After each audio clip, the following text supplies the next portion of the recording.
Alors, bonsoir tout le monde. Ce soir, on va parler de la suite du fondement du judaïsme avec la base. On est vraiment au début. Et on avait commencé un petit peu sur les lois des toilettes. Comment on fait pour aller aux toilettes? Est-ce qu'on a le droit de faire dedans? Est-ce qu'on n'a pas le droit de faire dedans? Comment est-ce qu'on doit être habillé ou on peut être tout nu à l'intérieur? Quelles sont les bénédictions ou les choses à faire après être sorti des toilettes? Et donc, on va faire un petit résumé, puis on continue. Donc, de façon générale, c'est très important d'aller aux toilettes. Et il ne faut pas se retenir. Que ce soit pour un homme ou pour une femme, c'est important de ne pas se retenir et quand on a besoin d'y aller, on y va. Et c'est pour cela qu'à partir du moment où on va aux toilettes, c'est pas comme la salle de bain où on est complètement nu pour se laver. Donc, tout endroit où c'est pas fait pour profiter, tous les endroits où c'est pas fait pour être nu, on n'est pas nu. Donc, on ne doit pas être nu complètement. Donc, sauf cas exceptionnel, aux toilettes, on est habillé et on enlève seulement ce que l'on a besoin d'enlever. Ok? Maintenant, étant donné que c'est un endroit où on n'est pas très bien habillé, on ne met pas de mezouza. Parce que tout endroit où il y a des excréments, où ça sent pas bon, où il y a du pipi, du caca, tout ce que vous voulez, on ne peut pas amener Dieu là-bas. Et donc, il y a la loi, par exemple, on va l'apprendre dans quelques instants, c'est que quand on est aux toilettes, on ne peut pas étudier la Torah. On ne peut pas parler des mots de Torah. On ne peut même pas penser à des mots de Torah. Pour cela que qu'est-ce que faisait le rabbi lorsqu'il était aux toilettes? Il disait qu'il étudiait les langues, il étudiait la science. Pourtant, il était le meilleur de tout le monde et il étudiait ça aux toilettes. Vous imaginez un peu le niveau. Donc, quand on est dans les toilettes, il faut faire attention à ça. Maintenant, le souci, c'est que quand on sort des toilettes, avant, il n'y avait pas les papiers toilettes, etc. Donc, c'était tout à la main ou avec du papier ou autre chose. C'était pas spécialement super propre comme ça l'est aujourd'hui. Donc, il devait faire très très attention, encore plus qu'aujourd'hui, parce qu'aussi, il faut faire attention, d'être propre en sortant. Propre sur le corps partout et aussi sur les mains. Et c'est pour cela que juste après, c'est important d'aller faire netilat, de se laver les mains, pour être sûr qu'on soit propre à 100%. Ça, c'est très important. Maintenant, le souci, c'est est-ce qu'on peut aller aux toilettes en étant debout? Alors, pour faire les petits besoins, pour un homme, c'est permis. Pour une femme, de façon générale, c'est un peu plus compliqué. Mais pour un homme et une femme, pour faire les gros besoins, c'est interdit. C'est dangereux pour la santé. Et il ne faut pas non plus pousser trop si on voit qu'on n'y arrive pas. Il faut faire les choses convenablement pour ne pas se blesser non plus. Et c'est pour ça que le fait de faire debout peut être un problème. C'est Torah. C'est-à-dire que ce n'est pas seulement la science, la Torah nous le demande. Le souci qui peut arriver lorsque l'on fait des petits besoins debout, eh bien, c'est qu'il y a des gouttes qui peuvent aller un petit peu partout, sur les chaussures, sur les chaussettes, sur les vêtements. Et là, c'est problématique. Étant donné que quand on a sur soi quelque chose qui n'est pas propre, on ne peut pas étudier la Torah, on ne peut pas faire de bénédiction. D'où l'importance de faire attention à ça. Et c'est pour cela que surtout si après on veut mettre les téphilines, donc le matin encore plus, on ne peut pas tant qu'on a encore sur soi une goutte qui est encore humide. À partir du moment où ça a séché, c'est déjà un autre problème. À partir du moment où c'est humide, c'est un problème. Alors comment faire dans ces cas-là si ça arrive? Eh bien c'est directement après prendre de l'eau pour l'enlever. À ce moment-là, on est propre, il n'y a pas de souci. Mais il reste une condition qui est très importante. Tout le corps, même les endroits cachés, doivent être propres, même en dessous. Donc il faut bien s'essuyer. Et pas seulement ça, il ne faut pas qu'on sente pas bon. Parce qu'un endroit qui ne sent pas bon, eh bien on ne peut pas faire de bénédiction. Le problème pourrait arriver pour quelqu'un qui a des hémorroïdes, qui fait que s'il va tout le temps, il n'arrive pas à se contrôler, il a la diarrhée ou des choses comme ça. Et là, c'est plus problématique pour lui, parce qu'il est malade. Il est malade, le pauvre. Dans ces cas-là, c'est assez étonnant, parce que le Shulchan Aruch nous donne deux avis. C'est marqué « Enno takana », c'est-à-dire qu'il n'a pas de solution. Et juste après, le rabbi d'après nous dit « Non, il ne faut pas lire, il n'a pas de solution, mais « Enno tsarir takana ». Il n'a pas besoin de solution, parce qu'il est dans un cas de force majeure. Donc dans ces cas-là, il faut qu'il fasse au mieux pour qu'il puisse prendre le temps, au moment où il est propre, de faire les bénédictions qu'il doit faire. Donc par exemple, quelqu'un qui est à l'hôpital pour un cas comme ça, ou qu'il a la poche de pipi qui peut arriver, etc., eh bien, il faut l'aider au moment où il n'a pas cette poche remplie, parce qu'à partir du moment où elle est remplie, c'est un problème, de lui mettre vite les téphilines, même quelques secondes, religieux ou pas, c'est important de mettre les téphilines. Donc même s'il ne peut pas faire toute sa tefila, c'est pas grave, mais au moins qu'il le mette au moment où il peut.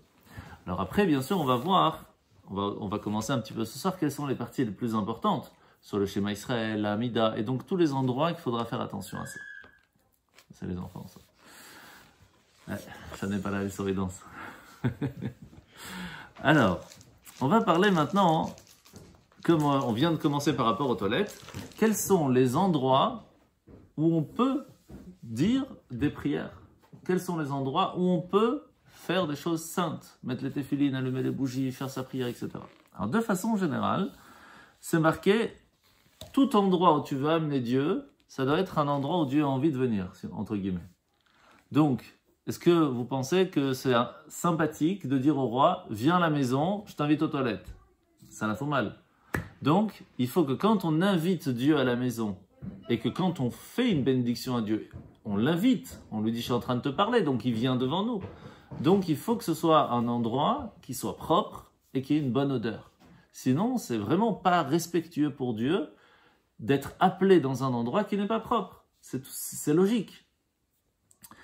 Et étant donné que Hachem ne s'arrête pas qu'à la parole, mais aussi à la pensée, à partir du moment où on pense à Dieu, ben, il se trouve en nous à ce moment-là, même s'il est de toute façon, il est partout, c'est pas la question, mais il se dévoile un petit peu plus à ce moment-là. Eh bien, même dans les pensées, si on veut réfléchir à quelque chose, on doit être dans un endroit propre et on doit être soi-même propre. Ça, c'est quelque chose d'important. Alors maintenant, que se passe-t-il si on arrive dans un endroit où il y a des excréments par terre? Alors, ça peut être dans le métro, ça peut être dehors, dans l'avion, ça peut être dans l'avion, ça peut être chez soi à la maison, ça peut être même à la Sina. Il y a un chien qui est passé qui a fait un truc à côté. On ne peut pas savoir. Tous les cas sont possibles. Alors, comment faire? Alors, de façon générale, il y a une grande différence entre l'urine et les gros besoins. On est d'accord? C'est pas le même niveau. À partir du moment où il y a de l'urine, il suffit des fois de mettre un petit peu d'eau pour enlever. Alors, c'est quoi la quantité d'eau qu'il faut? C'est un révite, plus ou moins un verre, c'est 8,6 centilitres, ok, 10 centilitres. À partir du moment où on a enlevé ça, alors c'est considéré comme plus ou moins propre, à la condition que ce soit d'une odeur convenable. Encore une fois, même s'il n'y a pas beaucoup, mais que l'odeur n'est pas bonne, on ne peut pas. Donc, on ne va pas rentrer dans le détail s'il y a deux personnes qui ont fait... Vous avez compris l'idée, d'accord? Ça doit être propre. Alors maintenant... Que se passe-t-il si sur soi-même on a quelque chose qui n'est pas propre? Alors, encore une fois, la première base, c'est l'odeur. Parce qu'à partir du moment où il y a une odeur qui n'est pas bonne, quel que soit le niveau, c'est pas bon. Et c'est pour ça qu'on va parler de si quelqu'un il fait un P, tout simplement. Ça sent pas bon. C'est provisoire, mais ça sent pas très bon. Alors, si c'est la personne qui a fait, tant que ça sent pas bon, il peut pas faire une prière.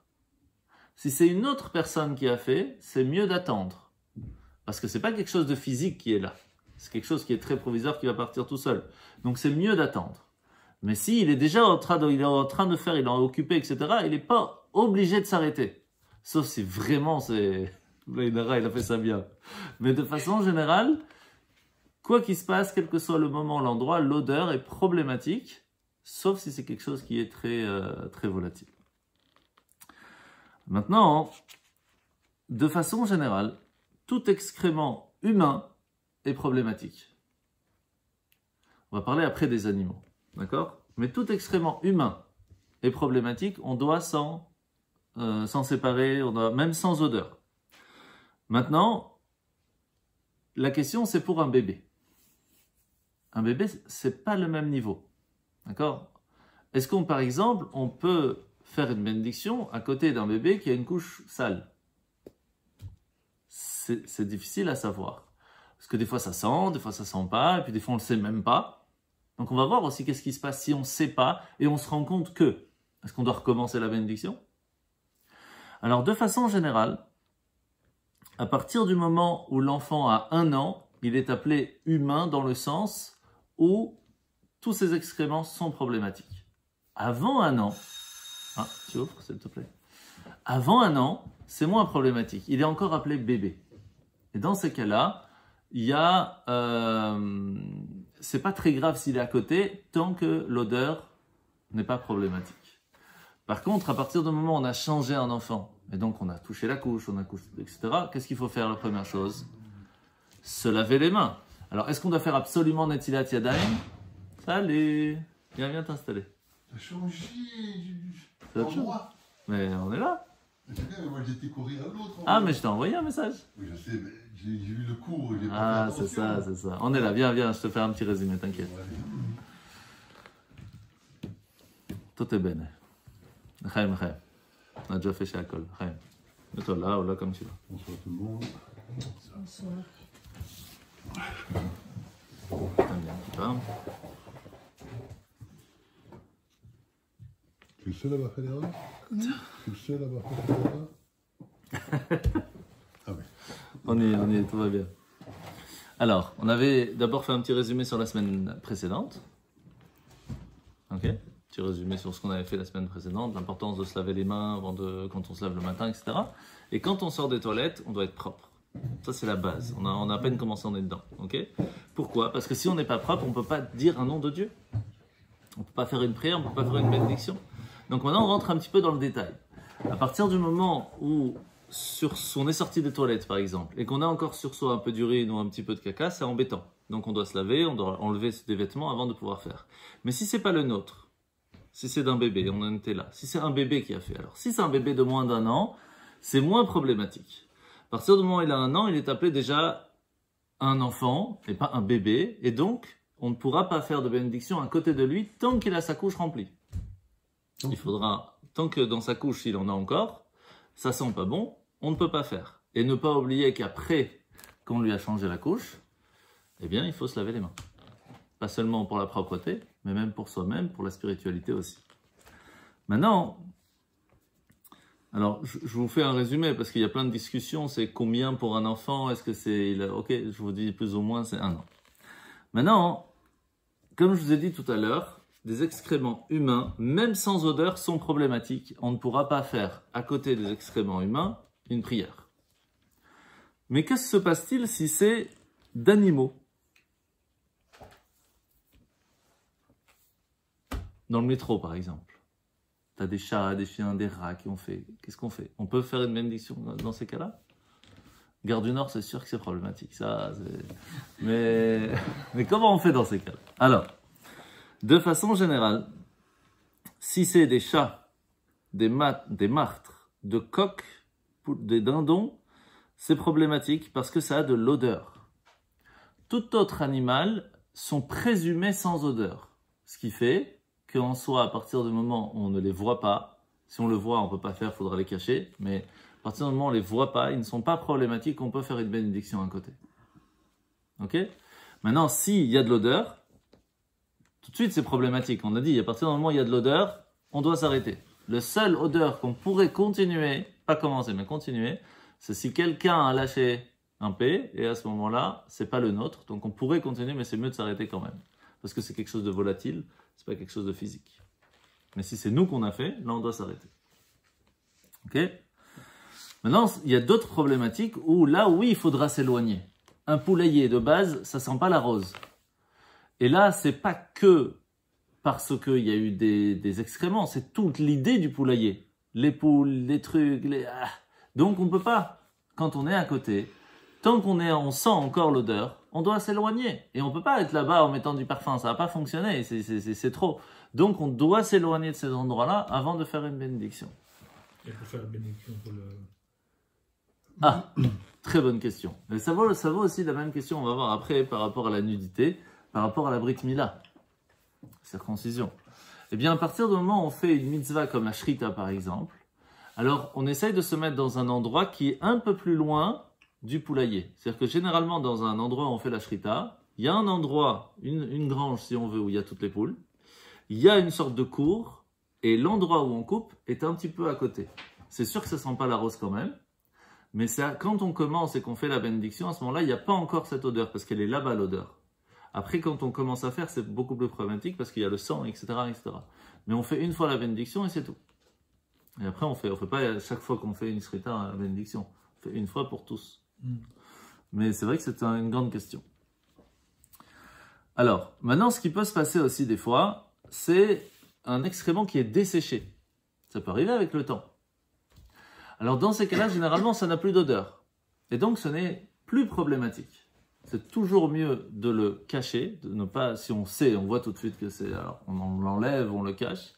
Mais si c'est pas le nôtre, c'est pas de chez nous, on est à l'extérieur, on est dans le métro, dans le truc, en soi, c'est pas problématique. Par contre, il faut que ce soit desséché et pas simplement congelé. C'est pas la même chose. Congelé, quand ça va se dégeler, ça va redevenir humide et malodorant. Donc là, c'est problématique. Alors que desséché, c'est fini, il n'y a plus rien. Donc ça fait une grande différence. Donc s'il fait chaud à l'intérieur et que c'est séché, c'est que tout va bien. S'il fait froid, on doit se poser la question, est-ce que c'est congelé ou pas? Maintenant, la question, elle est, quelle est la distance qu'on doit s'éloigner? Parce que des fois, il faut s'éloigner d'1 kilomètre avant de plus vraiment ressentir. Mais alors, on peut plus jamais rien faire. Quelqu'un qui travaille à la ferme. Dans toute la ferme, ça sent pas la rose. Donc il y a un moment, il faut donner une certaine distance. Donc la distance, c'est 2 mètres. Pour avoir son propre terrain de 2 mètres autour de soi-même, propre. On ne peut pas faire mieux. Sauf quand on parle des toilettes. À partir du moment où les toilettes sont ouvertes, la porte des toilettes est ouverte, on a un problème s'il y a de l'odeur. Donc, si on a une synagogue où la porte des toilettes est directement de la syna aux toilettes, on a un souci. Il faut que la porte soit tout le temps fermée. Ça peut arriver. Généralement, on essaye toujours de faire un sas. Mais ce n'est pas toujours le cas. Et si ce n'est pas le cas, il faut que ça soit tout le temps fermé. Sinon, on ne peut pas prier. À un point, comme on va voir, que ça va être problématique, il faudrait qu'il s'arrête. L'officiant, si ça souffre, c'est vraiment pas évident. Donc ça, il faut faire attention. Et donc, c'est un peu la même idée. Tant qu'on s'est éloigné de 2 mètres, 4 coudées, à ce moment-là, on peut faire ses prières sans aucun problème. Alors maintenant, qu'est-ce qui se passe si il y a eu un souci? Quand ça peut arriver un souci? Quand on a un enfant à la synagogue. Un enfant de 2 ans. Il est propre, mais pas tout à fait propre. On est en pleine lecture de la Torah. Et puis, qu'est-ce qu'il nous fait le petit? Un beau caca sur lui. Qu'est-ce qu'on fait? C'est embêtant. Surtout quand c'est le fils du rabbin. Ça sent le vécu, ça. Ça sent le vécu. Je t'assure que ça sent le vécu. Qu'est-ce qu'on fait? Eh bien, on est obligé de sortir l'enfant, de s'occuper de lui et de fermer la porte pour qu'eux puissent continuer l'office, parce qu'on ne peut pas le laisser ainsi.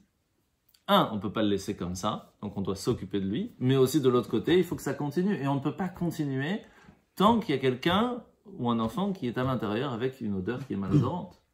Donc, il faut trouver une solution. Ou alors, tu demandes à ses sœurs à le faire à ta place.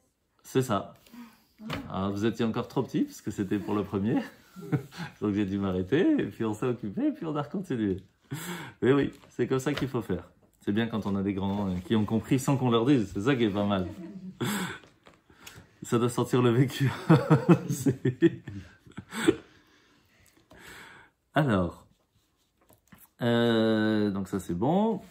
Maintenant, voilà. Donc maintenant la question elle est, on est à la synagogue, tout se passe bien, on fait la prière, et là, on commence à sentir une odeur. Il y a un enfant qui a une couche, ou même sans, et on sent qu'il a fait. Sauf que, il a fait, ça fait déjà un petit moment. Ce qui fait qu'on a fait les prières alors qu'il était dans la synagogue. Est-ce que notre prière vaut quelque chose? Parce qu'on a dit que Dieu ne veut pas être présent lorsqu'il y a une odeur malodorante, lorsqu'il y a des excréments. Donc, est-ce que notre prière vaut quelque chose ou pas? C'est une très grande question. Alors, ça dépend. Quand est-ce que ça s'appelle pas fait exprès? Imaginons qu'on est dans un endroit où c'est assez fréquent. C'est un endroit où on sait que ça ne va pas sentir bon et qu'on a arrangé, mais on n'a pas vérifié à top. Et en fin de compte, il se trouve qu'il reste. Là, c'est notre problème. Il faudra recommencer. Alors que dans une synagogue, de façon générale, c'est pas vraiment prévu pour, d'accord? Donc si ça arrive, là c'est plus notre problème, et Dieu était là et il a pris notre prière quand même. Donc ça dépend quand on dit pas fait exprès, c'est quoi? Est-ce qu'on avait la possibilité de faire attention à ça, et on a fait attention, donc on est allé dans un endroit où c'est pas prévu pour, ou quand on sait qu'il y a un problème, c'est pas la première fois que ça arrive, et on n'a pas fait attention. Dans ces cas-là, c'est notre problème, et on va devoir recommencer. Alors la question, elle est, qu'est-ce qu'on doit recommencer? Pas tout recommencer non plus. T'imagines? Tu as commencé à 10h, il est midi, il faut recommencer depuis 10h, ça fait chaud. Déjà, quoique, au moins tout le monde aura pu le faire pour une fois. L'idée c'est quoi? C'est qu'il y a, quand on dit prière, c'est deux choses les plus importantes. Shema Israël et Amida. Shema Israël, c'est vraiment le fait d'accepter sur soi-même le joug divin. C'est vraiment la base de la prière. Mais après, les bénédictions de la Hamida, c'est là où on remercie Hachem pour tout ce qu'il nous donne et qu'on lui demande ce que l'on a besoin. Donc la Hamida, c'est vraiment le moment où Dieu se trouve devant nous à 100%. Donc cette partie-là, si vraiment il y a eu un souci et qu'on n'a pas fait attention, on doit refaire. Ça peut arriver des fois même à la maison. Un enfant qu'on sait qu'il fait sur lui parce qu'il est en train d'apprendre, on sait qu'il est à côté, avant de commencer sa Hamida, qu'est-ce qu'on fait? On vérifie, ou on l'envoie aux toilettes. Parce que si on ne vérifie pas et qu'il avait fait, là il y aura peut-être un problème de devoir refaire. Parce qu'on sait. Et là, ce n'est pas un problème de pas faire exprès. Ok? Par contre, quand on fait Shema Israël, généralement les gens ne se posent pas la question. Shema Israël, c'est quoi? Shema Israël. Sauf que Shema Israël, en fait, c'est une partie du Shema Israël. Il y a les bénédictions avant et des bénédictions après. Que ce soit le matin, que ce soit le soir. Alors, il y a une, deux, selon le matin, selon le soir. Mais quand on doit faire juste le Shema Israël, faire Shema Israël est suffisant. C'est-à-dire que si on fait dans le mode prière, il y a vraiment toute une préparation avant d'arriver au Shema. Mais quand on veut juste faire Shema Israël, le fait de faire Shema Israël directement est suffisant. Ok? Ça, on a parlé. Alors, maintenant, que se passe-t-il si on n'est pas dans un endroit qui va pas sentir bon, mais on est à côté d'un endroit où on se dénude? À côté d'une salle de bain, par exemple. Ça sent pas spécialement pas bon. D'accord? C'est pour se laver, mais en général, ça sent bon, ça sent le savon. Mais en fin de compte, c'est un endroit où on ne peut pas là-bas étudier la Torah. On ne peut pas penser à des mots de Torah lorsqu'on est dans la salle de bain, parce qu'on n'est pas habillé. Donc, est-ce que je peux faire ma prière à côté d'une salle de bain ouverte? Si elle est fermée en soi, il n'y a aucun souci, parce qu'il n'y a pas d'odeur. Donc, la porte est fermée, il n'y a pas de souci. Mais le problème, il est à l'intérieur. Donc, à l'intérieur, il n'y a pas de question qui se pose aussi. C'est pas bon. Le problème, il est entre deux. On est à côté avec la porte ouverte. Alors, c'est pas bon quand même, il faudra fermer la porte. La différence, c'est comme il n'y a pas d'odeur et que personne à l'intérieur est dénudé au moment où on parle. On est d'accord? Donc, à ce moment-là, même si on a fait, pas devant, on a bien compris, mais on est à côté et que la porte est ouverte, c'est pas problématique. Parce qu'il n'y a pas de problème d'odeur, il n'y a pas de problème d'excrément. Le seul problème là-bas, c'est le fait qu'on n'est pas habillé. Et comme il n'y a personne qui n'est pas habillé à l'intérieur, c'est pas un problème. Ok? Mais il faut savoir aussi que est-ce qu'on peut dire bonjour à quelqu'un quand on est aux toilettes, ou quand lui est aux toilettes, ou quand on est dans une salle de bain?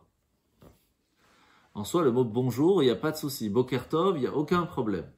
Ce qu'on a dit qui était souci, c'est de dire le nom de Dieu. Mais il y a un nom de Dieu qui s'appelle Shalom. Shalom, c'est un nom de Dieu aussi. Alors, est-ce qu'on peut dire à quelqu'un Shalom alors qu'on est aux toilettes? C'est un problème? Parce que c'est le nom de Dieu.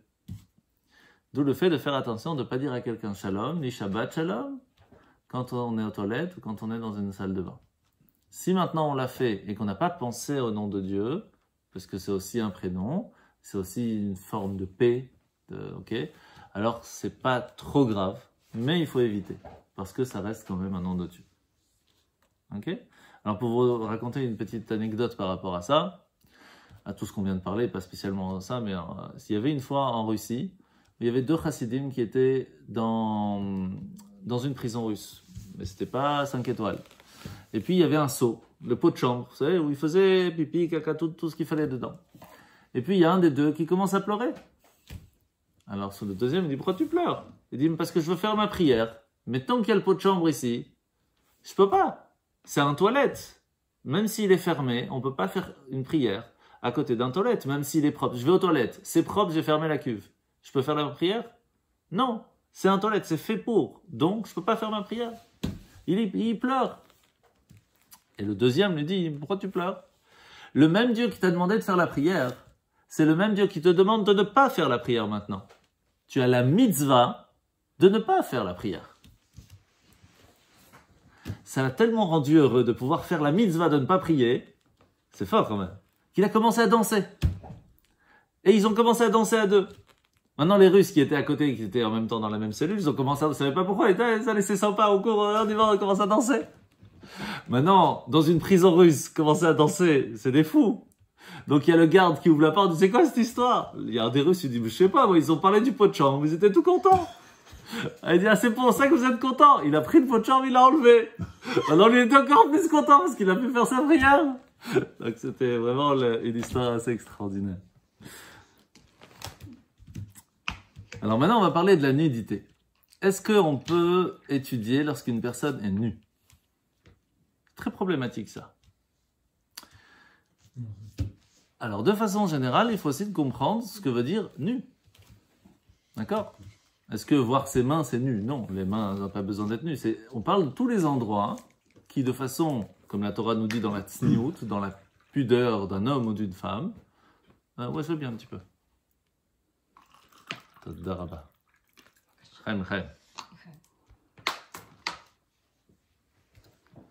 Donc, à partir du moment où on parle de la pudeur, soit d'un homme ou d'une femme, il y a les lois de la tsniout, on ne va pas les apprendre maintenant, mais de façon générale, le coude d'une femme ne peut pas être vu, mais pour un homme, on peut voir que le coude, mais pas non plus la reste. La poitrine de façon générale, tout le bas jusqu'au genou, enfin, vous avez compris la base. Tous ces endroits-là, s'ils sont dénudés, on a un problème dans l'étude de la Torah, on a un problème dans la prière. D'où le fait que quand on va à la synagogue, que ce soit un homme ou une femme, on doit faire attention à comment on s'habille. Parce que sinon, on a un problème. Est-ce qu'on peut lire la Torah à partir du moment où il y a quelqu'un qui n'est pas bien habillé? C'est une question. Alors, c'est une des raisons, entre autres, qui fait qu'il y a aussi une mechitza du côté femme qui nous permet de faire plus de facilité à faire les prières s'il y a quelqu'un qui n'est pas très bien habillé. Mais normalement, c'est pas fait pour ça en soi. Donc, il faut faire attention à ça quand on va à la synagogue. Alors après, de façon générale, quand on va à la synagogue, c'est un autre sujet, mais on va avec respect. On se rend compte qu'on est en train de prier à Dieu. D'accord? Dieu, c'est le roi des rois des rois. Donc, si vous allez dans le palais du roi, est-ce que vous allez aller en jean délavé, avec une chaussette jaune et une chaussette rouge, ou vous allez mettre un beau costume? On va au palais du roi. Quand même, on met une cravate, on met quelque chose, je sais pas. Alors, si tu vas au palais du roi en jean, à moitié déchiré, alors viens à la synagogue comme ça. Sinon, c'est une question à se poser. Mais quand on fait la prière, c'est un peu la même chose. Parce qu'on accueille Dieu devant nous à ce moment-là. Surtout quand on fait la Hamida. Donc, on doit faire attention comment on fait sa prière. Et donc, on ne peut pas le faire sa prière non plus devant quelqu'un qui n'est pas habillé. Maintenant, il y a une seule prière qu'on va pouvoir faire devant un enfant qui est dénudé. C'est laquelle? C'est facile. La circoncision. Eh oui. Et même comme ça, c'est important, le Moël, vous verrez un de ces quatre la prochaine fois que vous allez, il met quand même sa main devant quand il fait sa prière avant de couper, pour cacher un petit peu la nudité, parce que ça reste quelque chose qui n'est pas très spirituel, on va dire, même si ça fait partie de la mitzvah à ce moment-là. Mais c'est pour ça qu'à partir du moment où on a quelqu'un qui est devant nous, même si on ferme les yeux, c'est pas suffisant. C'est pas parce qu'on voit pas qu'il est pas là. Et donc, il faudra cacher sa nudité avant de pouvoir faire une bénédiction et cacher la nudité des autres avant de pouvoir faire une bénédiction. Maintenant, ce qui pourrait être aussi appelé nudité chez une femme, c'est tout ce qui pourrait attirer le regard de l'homme. Donc il y a le cheveu à partir du moment où on est marié, il y a la voix, le chant d'une femme pourrait être attirante envers un homme, donc c'est pour ça qu'on doit faire attention. La différence, c'est que là, c'est pas l'œil qui regarde, c'est l'oreille qui écoute. Dans ces cas-là, c'est mieux de se concentrer à ce moment-là, à ne pas écouter, surtout si on n'a pas le choix. C'est-à-dire que quelqu'un qui se retrouve, par exemple, dans le métro, il y a une femme qui chante, et lui, il veut continuer à étudier ou faire sa prière, il va pas aller lui dire, s'il te plaît, tais-toi, ça va pas le faire. D'accord? À la Sina, c'est un peu une autre situation, mais quand on n'a pas le choix, c'est différent. Donc dans ces cas-là, c'est pas problématique, il nous suffira de se concentrer, de continuer sa prière. Le problème dans le métro, c'est s'il y a une femme qui est à moitié, là c'est problématique. Dans les manifs féministes, là c'est très compliqué pour faire sa prière. D'accord? Donc là, on sort, on va dans un autre endroit, c'est tout, c'est pas plus compliqué. Maintenant, ce qui pourrait être problématique, c'est nos habits. Parce que des fois, on peut mettre comme une sorte de tunique comme ça. Le problème, c'est que notre poitrine va voir notre nudité. Dans le sens où on n'a pas de slip. On n'a pas quelque chose qui va cacher de façon propre le bas. Dans ces cas-là, étant donné que notre poitrine va le voir, même si nos yeux ne vont pas le voir, parce qu'on a quand même, c'est un problème. Et donc, on ne pourra pas, par exemple, prendre un peignoir en étant tout nu, faire la prière. On devra avoir quelque chose en dessous pour cacher sa nudité et après un peignoir. Et ça, il faut faire attention à ce détail. Surtout, par exemple, quand on sort de la douche le soir. Ah, j'ai oublié de faire Arvit. Alors, c'est bien, on veut faire Arvit, mais on est en peignoir. Il vaut mieux le faire en peignoir que pas le faire, même si ça la fout mal de faire Arvit en peignoir devant le bon Dieu. Mais il vaut mieux le faire comme ça que pas faire. Mais, il faut mettre quelque chose en dessous. Il faut mettre quelque chose en dessous parce qu'il faut faire une séparation entre la nudité et la personne.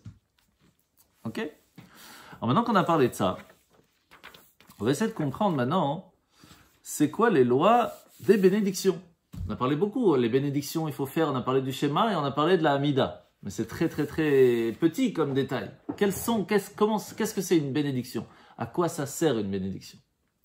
Alors de façon générale, il y a 3 sortes de bénédictions. Ok? Les premières, c'est dire merci à Dieu pour quelque chose qu'on profite. Je donne un exemple. On a bu de l'eau. Baruch ata Hashem Elokeinu melech haolam, she'akol niyeh bidvaro. Merci à Hashem d'avoir créé l'eau, entre guillemets, d'avoir tout créé par sa parole.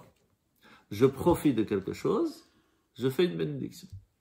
On peut profiter de différentes façons. On a appris qu'après les toilettes, par exemple, on fait une bénédiction. Qu'est-ce qu'on a fait quand on était aux toilettes? On a profité que notre corps était en bonne santé, qu'on a pu faire sortir ce qui n'était pas bon pour le corps. Et donc on remercie Hachem que notre corps est bien fait. Donc on fait Baruch ata Hashem Elokeinu melech haolam asher yatzar et ha'adam. Merci Hachem d'avoir formé l'homme et l'humain de façon générale comme il le fallait. Donc on a un profit du corps. On vient de parler de la profit de la nourriture. On a un autre profit aussi, de la vue. Est-ce qu'il y a des fois on va voir quelque chose et on va remercier Dieu de l'avoir vu? Est-ce que ça peut arriver ça? Quoi par exemple? L'arc-en-ciel, bravo. La nature, un beau paysage, comme par exemple la mer. Si on voit la mer Méditerranée, on a une prière spécifique à la Yam Hagadol. Si on voit un roi, bénédiction du roi. Si on voit un grand sage, un grand rabbi, bénédiction pour lui. Pas les rabbins des bois, hein, vraiment le top. Un scientifique, même non juif, qui est d'une très grande renommée. Il y a une bénédiction pour cela aussi. Donc on a, sur la vue, on a un plaisir de voir quelque chose, on remercie Hachem de l'avoir créé. Je ne vais pas rentrer dans le détail parce qu'il y a des choses aussi qui pourraient nous faire de la peine, on doit aussi le faire. Et puis on a sur l'oreille. Est-ce qu'il y a quelque chose sur l'oreille qu'on va devoir faire une bénédiction? C'est facile ça. Les jolis chants. Chauffard, bravo. Mais là c'est un peu différent parce que c'est une mitzvah. Mais je parle de quelque chose qu'on va entendre. Vas-y. C'est facile. Quelqu'un dit une bénédiction et du coup tu devais répondre Amen. Amen, mais là c'est pas toi qui fais la bénédiction, mais un cas où tu dois faire toi la bénédiction parce que tu as entendu quelque chose. Alors, bonne nouvelle, Baruch Hatov ve'ametiv. Mauvaise nouvelle, Baruch Dayan ha'emet. Donc quelqu'un est parti. Remercie Dieu qu'il a jugé convenablement. Non, on ne peut pas tout comprendre, mais c'est comme ça que ça s'est fait. Il y a le tonnerre aussi. On entend la force de Dieu. On voit l'éclair, on voit l'arc-en-ciel, ça c'est par rapport à l'œil. Donc on a la bouche, on a les oreilles, on a les yeux. Qu'est-ce qui nous manque? Le nez. Est-ce qu'on fait quelque chose sur le nez si on sent quelque chose? C'est facile. Les Bessamim. Bessamim, bravo, la Havdalah, quand on prend les clous de girofle, on fait Borémi des Bessamim. On doit le faire quand?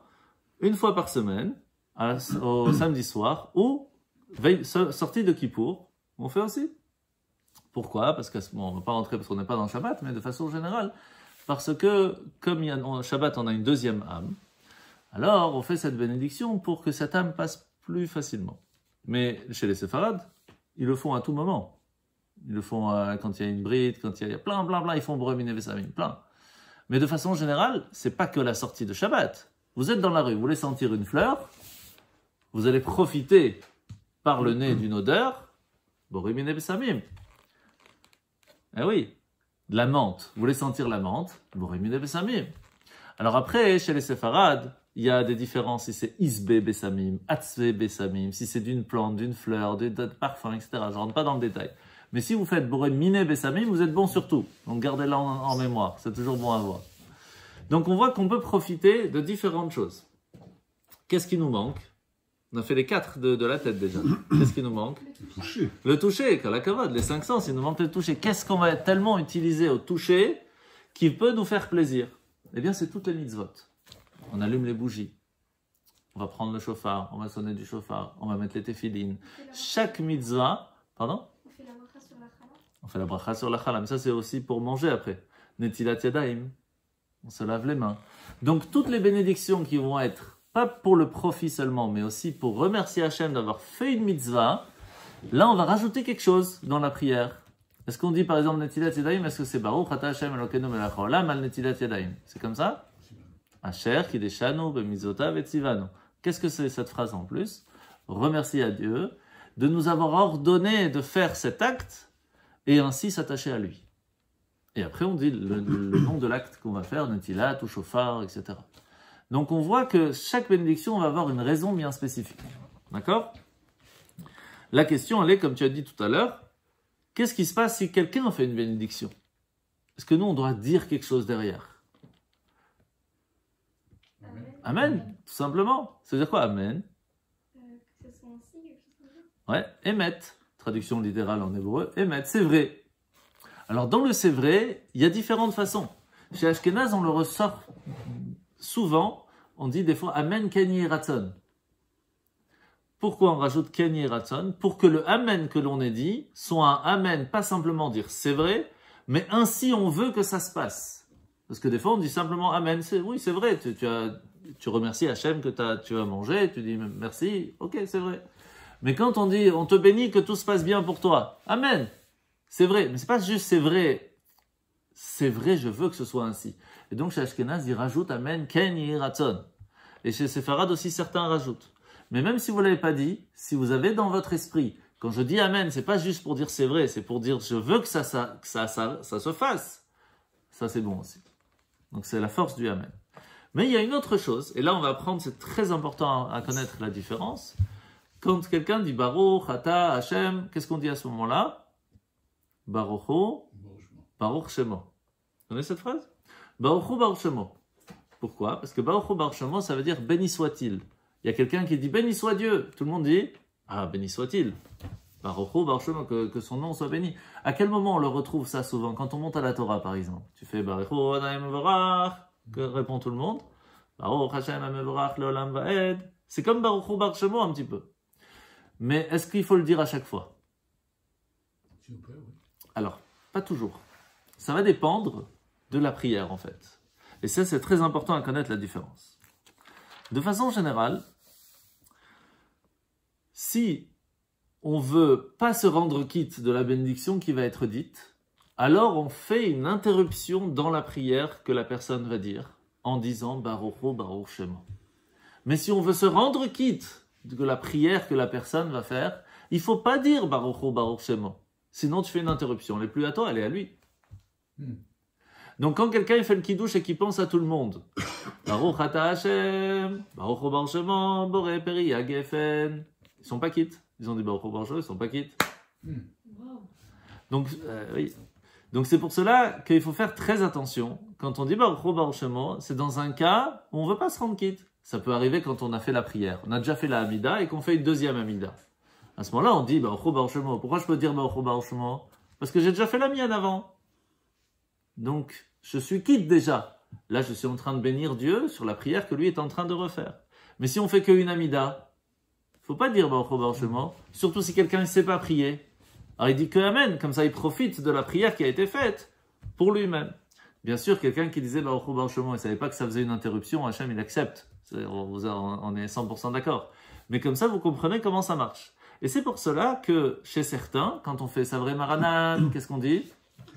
Chaim. Il y en a qui ne font pas les Chaim. Parce que comme ils veulent se rendre quitte du Kiddush, ils font aucune interruption, ils veulent juste dire Amen pour être sûr de se rendre quitte. Alors l'histoire c'est quoi? C'est que le Chaim est un petit peu différent, un peu spécial. Premièrement, on n'est pas en mode prière à ce moment-là. On est plus en mode Savré Maranan. C'est quoi Savré Maranan? À quel moment on utilisait ça au temple? Ces deux mots, Savré Maranan. Vous avez une idée? Savré, ça vient du mot savar, ça veut dire penser. Savoir, voilà. Et Maranan, ça vient des rabbanim. En fait, quand il y avait un jugement, et que la personne était ou condamnée à vie, ou condamnée à pas vie, alors qu'est-ce qu'on faisait? Savré Maranan, que pensent les sages? Et on espère qu'ils disent Lechaim, pour la vie. Donc quand on arrive au Kiddush, et que, en fait, Shabbat donne la bénédiction pour la semaine qui arrive, donc on fait Savré Maranan, toute la Keïla répond Lechaim, pour la vie, que cette semaine soit vivante. Alors c'est bien. Mais quand même, certains, pour ne pas arriver à cette question de faire une interruption dans le Kiddush, et pour être sûr d'être quitte, ne disent pas Lechaim. Les deux sont d'accord, les deux sont vrais. On peut faire l'un, on peut faire l'autre. Mais quand on connaît la raison de pourquoi on fait Savré Maranan, on comprend un petit peu mieux c'est quoi l'histoire du Lechaim. Par contre, quand on fait Borepri à Geffen, là, si vous voulez vous rendre quitte du Kiddush, faut pas dire Baruch Hu Baruch Shemo. Là, il faut faire attention à ça. Ok? Et c'est pour cela que quand on fait une bénédiction, il faut faire attention, surtout quand il y en a deux. Quand est-ce que ça arrive où il y a deux bénédictions, qu'il ne faut pas faire d'interruption entre les deux? Ça arrive, ça? Allez, très simple. Après le Kiddush, qu'est-ce qu'on fait? On fait Netilat Yadayim. Le Borepri à Etz, puis le Borepri pour les vidéos. Après, alors non, c'est beaucoup de séfarades, ils font d'abord Borepri Yaetz, Borepri Adama, ils font tous les trucs, et après ils font Netilat. Ouais, il y a plein. Chez des familles que j'allais à Paris avant, quand j'étais jeune, ils faisaient comme ça, ils faisaient d'abord toutes les bénédictions, et après ils allaient faire Netilat. Pour avoir la chance de faire plus de bénédictions dans le Shabbat. On va apprendre ça aussi, ça vient du roi David. Très bon truc, Razak. Alors en fait, qu'est-ce qui se passe? C'est qu'on va faire Netilat Yadayim. D'accord? Netilat Yadayim, c'est pour se laver les mains. Mais quel est le but de se laver les mains à ce moment précis? C'est juste pour les mains? Non. C'est pourquoi? Pour manger le pain. Donc est-ce que Netilat est séparé du pain? Non, il fait partie. C'est une préparation. Donc quand j'ai fait Netilat, est-ce que je peux dire autre chose? Rien, je ne peux plus parler. C'est pour ça qu'on ne parle plus après Netilat Yadayim. Parce que je ne peux pas faire d'interruption entre le fait que je me suis lavé les mains jusqu'à la fin que j'ai mangé mon pain. C'est la même prière en fait. Ça doit être une suite. Et c'est pour cela que qui va faire le dernier, alors c'est intéressant, qui va faire le dernier, le Netilat Yadayim? Celui qui va couper le pain. Donc le Baal Habayit, celui qui est le propriétaire de la maison, celui qui va faire la bénédiction sur le pain, c'est lui qui fait le dernier Netilat Yadayim. Pourquoi? Parce que comme c'est lui qui va faire après la bénédiction sur le pain, il faut que ce soit vite. Donc on attend que tout le monde soit passé et qu'après il fasse. Pourtant, des fois, tu fais. Ah, c'est pour vous booster un petit peu parce que vous êtes tellement lent. Je dis, allez, ça y est, vite, faut pas traîner. Mais normalement, c'est comme ça. Il faut attendre que ce soit le dernier pour qu'on puisse faire directement la bénédiction après. Maintenant, imaginez qu'il y en a un qui fait Amotzi Lechem Minaretz. D'accord? Il n'y en a qu'un qui va couper le pain. Après, il donne aux autres. Est-ce que les autres doivent faire la bénédiction à Amotzi? Alors, ça dépend. Si vous avez pensé à vous rendre quitte, vous n'avez pas besoin de refaire. Si vous n'avez pas pensé à vous rendre quitte, il faudra le refaire. Parce que lui, il a pensé à vous, mais si vous n'avez pas pensé à lui, il y a un problème. Donc, il faut que les deux pensent. Un qui pense à tout le monde, et l'autre qui pense aussi à prendre ce que lui a fait. Et c'est pour ça que quand on donne à quelqu'un de faire le kiddush, ou de faire le motzi, il faut qu'il connaisse ce détail, que quand tu fais pour les autres aussi. Et donc, tu veux les rendre quitte. Et chacun doit savoir aussi que quand quelqu'un fait, on doit vouloir se rendre quitte. Et quand on dit Baruch Hu Baruch Shemo, qu'est-ce qui se passe? On a parlé, on a fait une interruption. Donc, on doit absolument refaire soi-même. C'est pour ça qu'il faut faire attention à quand on fait la bracha. Alors, de façon générale, ça, on a compris comment fonctionne une bracha. De façon générale, on peut retrouver différentes façons de bracha. On peut avoir que Baruch Ata Hashem. On peut avoir Baruch Ata Hashem Elokeinu Melech HaOlam. On peut avoir Baruch Ata Hashem Elokeinu Melech HaOlam Asher Kideshanu B'mitzvotav Vetzivanu. Et des fois, on peut même ne pas avoir de bénédiction. Mais c'est quand même une bénédiction. Ça arrive, ça? Non? Oui? Non? Une bénédiction peut être de plusieurs façons différentes. Elle peut être très courte, comme tous ceux que vous connaissez de façon générale. Mais elle peut aussi être très longue. Elle peut faire des fois 3 pages, la bénédiction. Dans le Siddur, des fois, il y a des bénédictions qui font 2 pages, 3 pages. Elle commence par Baruch. Il y a tout un texte qui est relié à la bénédiction dont on a commencé, et elle finit par Baruch Ata. Et donc c'est un début et une fin qui commence par Baruch et qui finit par Baruch. Et ça on le retrouve souvent après le Shema Israël, juste avant la Hamida. On a fait Baruch Ata Hashem Yotzer HaMeorot, Avat Olam, Baruch Ata Hashem, après on a Baruch Ata Hashem Gaal Israël, après vendredi soir on en rajoute encore une autre, Ashkivenu Avinu Shalom. Donc on a des bénédictions qui sont beaucoup plus longues. À savoir que des fois elles commencent par Baruch et finissent par Baruch. Des fois elles commencent pas par Baruch, elles finissent par Baruch. Ou elles commencent par Baruch, elles finissent pas par Baruch. Donc là il faudra aussi savoir quand. Alors surtout quand on fait Birkat Hamazon, là vous allez voir, elle commence le premier. Baruch Ata Hashem Hazan et Haolam Kulo. Baruch Ata Hashem Hazan et Hakol. Ça commence par Baruch, ça finit par Baruch. C'est la première. La deuxième elle commence par Baruch. No Delecha. Ça commence pas par Baruch, mais ça finit par Baruch. Baruch Ata Hashem, à l'Aretz, à l'Amazon. Donc vous voyez qu'il y a des bénédictions qui peuvent être différentes, et là c'est vraiment un autre sujet, à savoir quand est-ce que ça commence comme ça, et pourquoi ça commence pas comme ça. Maintenant, comment on fait une bénédiction? Est-ce qu'on doit être debout? Est-ce qu'on doit être assis? Comment ça fonctionne? De façon générale, la base, elle est que la bouche doit être propre quand on fait une bénédiction. Quand on va dire le nom de Dieu, elle doit être propre. Et ça, rappelez-vous, on en a parlé au premier cours. Quand on fait Modéani le matin, on ne s'est pas encore lavé la bouche, c'est pour ça qu'on ne dit pas le nom de Dieu. Mais quand on veut faire la bénédiction de Netilat Yadayim, avant ça, il faut se laver la bouche. Pas dire le nom de Dieu si on n'est pas propre. Pas seulement le corps, mais aussi la bouche. Donc, si on a de la salive, on l'avale, on la rejette avant de faire sa bénédiction. C'est pour cela que, je ne sais pas si vous avez déjà remarqué, mais quand on fait Aleinu Leshabeach à la fin de la prière, il y a des gens qui crachent par terre comme ça. Vous avez déjà remarqué? En pleine synagogue. Ça, on ne le fait pas, hein, mais vous avez déjà remarqué? Vous avez déjà vu? Pourquoi? Bien sûr. Mais c'est dégueulasse. Ah, mais il y a toutes des lois. Comment il faut faire? Qu'est-ce qu'il faut faire? Est-ce qu'après, s'il y a la salive qui est par terre, est-ce que je peux faire une bénédiction ou pas? Est-ce qu'on doit mettre le pied dessus? Il y a plein de lois là-dessus. Plein. Alors, c'est où on crache et on met le pied dessus, ou on avale sa salive pour pouvoir dire le nom de Dieu. C'est comme ça que ça fonctionne. Et donc, de façon générale, on doit faire attention à ça, que quand on va parler, et on va dire le nom de Dieu, on doit être propre.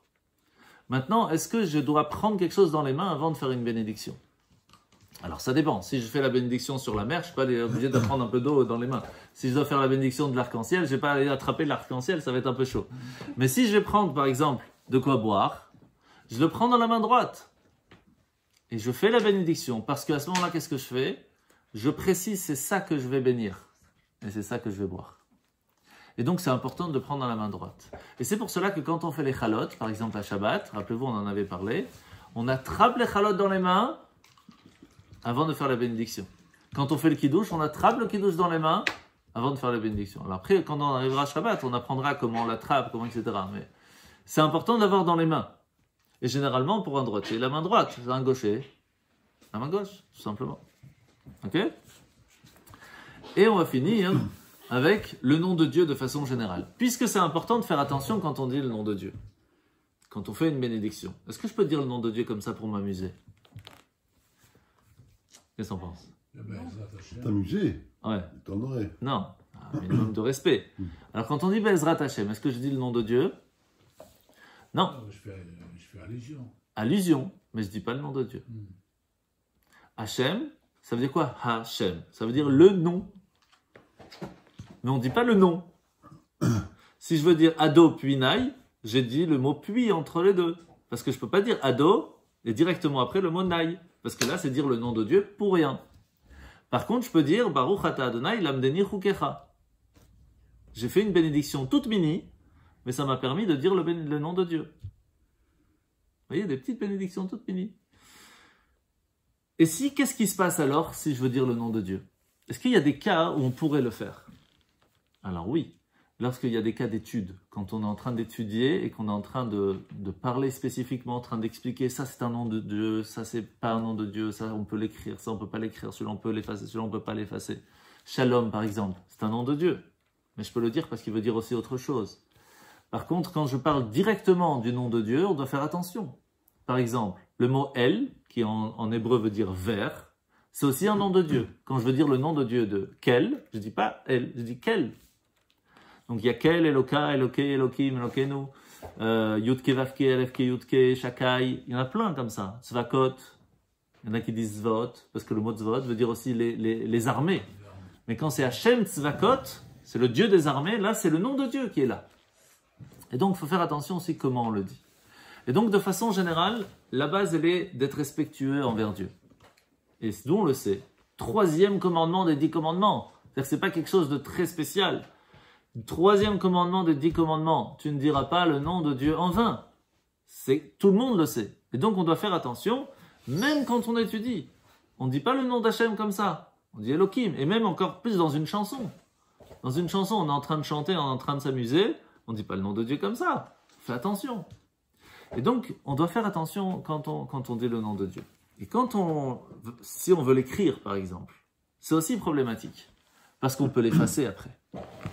Et donc, même écrire Dieu simplement sur un papier, ça pourrait être problématique parce qu'on a dans l'idée de parler d'Hachem.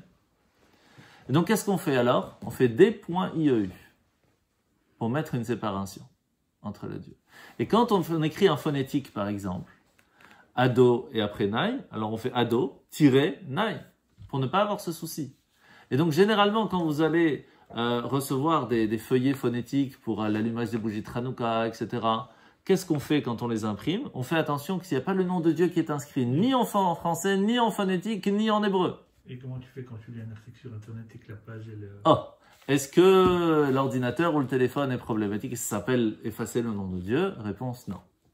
Et dans Sota, où on efface le nom de Dieu. Oh, à quel moment on peut, alors la seule fois on peut effacer le nom de Dieu sur quelque chose que Dieu il dit c'est plus important pour moi ce problème que mon respect, mon honneur et mon nom. C'est quoi? Aider à ce qu'un couple puisse rester ensemble. Hachem il pleure tellement lorsqu'il y a un divorce, tellement, que Hachem il dit je suis prêt à effacer mon nom, à demander à ce qu'on efface mon nom pour essayer d'arranger que le couple s'arrange. Tellement c'est important de faire attention au couple. Donc ça, c'est de Sota. J'imagine que tu as eu le temps d'apprendre Sota à fond. Tous les détails. Pas à fond. Ouais, enfin, on n'est jamais à fond, mais ça veut dire il y a plein de détails assez intéressants. La femme Sota, c'est une dame qui était dans une maison ou dans une chambre avec un autre homme que son mari. Et le mari l'a su. Et il lui avait déjà prévenu. C'est pas la première fois que je te vois discuter avec lui. Fais gaffe, s'il te plaît, j'aime pas trop ça. Et en fin de compte, on ne sait pas ce qui s'est passé dans cette chambre. Peut-être oui, peut-être non. Alors on l'amène au temple. On découvre sa tête, enfin, c'est toute une histoire. Et on efface le nom de Dieu dans un verre, dans de l'eau. On mélange un petit peu de sable qui était là-bas dans le temple. Et on lui fait boire. S'il y a eu quelque chose qui s'est passé, son ventre gonfle et elle explose. Si par contre rien ne s'est passé, alors tous ses enfants, même si elle était stérile, elle va avoir des enfants, ils seront tous tzaddik, toutes des justes. Il y avait une histoire avec une fille qui avait une jumelle. Et elle avait trompé. Alors elle dit à sa jumelle, va s'il te plaît à ma place, parce que moi ça va pas le faire. Donc la jumelle, elle va, tout se passe bien. Sauf que quand elle rentre à la maison et qu'elle embrasse sa sœur directement elle explose. Et la première La première non, elle n'a rien. Elle C'est... a reçu la réponse. Pardon? Elle a quand même reçu la réponse. C'est une très bonne question. C'est une question que tout le monde se pose. Je n'ai pas la réponse. C'est quoi la question? Est-ce que la première sœur, parce qu'elle a bu quand même cette eau, est-ce qu'elle a reçu la récompense d'avoir des enfants? On ne sait pas. J'ai jamais eu la réponse. Je me suis posé la question. J'ai jamais eu la réponse. Alors on va finir juste avec ça parce que il nous reste que 3-4 minutes. Que se passe-t-il si, sans faire exprès en fin de compte, on a dit le nom de Dieu pour rien? Ça peut arriver. D'accord? À quel moment ça peut arriver par exemple? Baruch Ata Hashem. Ah non, je n'ai pas soif. Ou même encore plus. Ça c'est maisonnote, je fais Boré Priyaetz. Aïe, non, c'est pas Boré Priyaetz. Maintenant je fais une bénédiction pour rien. Je fais quoi? Comment je dis pardon à Dieu? Comment je dis Hachem? J'ai pas voulu faire ça contre ton honneur et je veux te redonner le respect qui t'est dû. Quelle phrase je peux dire pour ça? La phrase c'est Baruch Shem Kevod, etc. Malchoto Leolam Baed. Celle qu'on dit juste après le Shema Israël. C'est une prière que les anges font à Dieu pour l'honorer. C'est une façon de dire à Dieu, tu vois la preuve que je suis pas contre ton honneur, c'est que tout de suite après que j'ai fait cette erreur, je t'honore directement. Et je le fais de tout mon cœur. Ce que j'ai fait, je ne l'ai pas fait exprès. C'est une façon de dire pardon. Et donc, rappelez-vous, lorsque ça peut arriver, si un jour vous avez dit le nom de Dieu pour rien, de dire Baruch Shem Kevod, Machuto Leolam, etc. Chazak.